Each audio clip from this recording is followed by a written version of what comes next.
If you look at every day as an adventure, you'll never get bored. I used to talk to my kids about this. Every trip, no matter where, was a grand adventure. We explored, discovered, yelled, sang, and screamed. I imagine we looked like a truck full of lunatics. Except, we had fun. They are off on their own adventures now.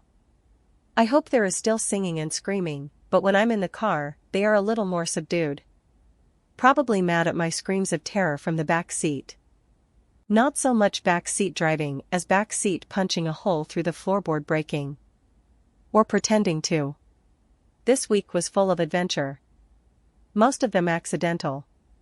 Wednesday was cold and breezy, and we had our first scrimmage of the year. I couldn't feel my ears or toes or nose, despite 4 layers of clothes.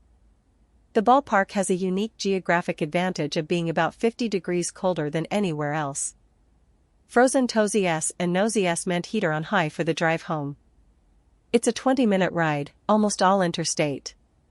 There is a stretch of straightaway that runs in front of a big giant church, then hangs a left up a steep hill, before running north. The car, heat on high, speedometer pegged out at 75, chugged as we passed the church. It lurched as we hit the hill. The computer went nuts, shooting out codes and signals for emergency and disaster.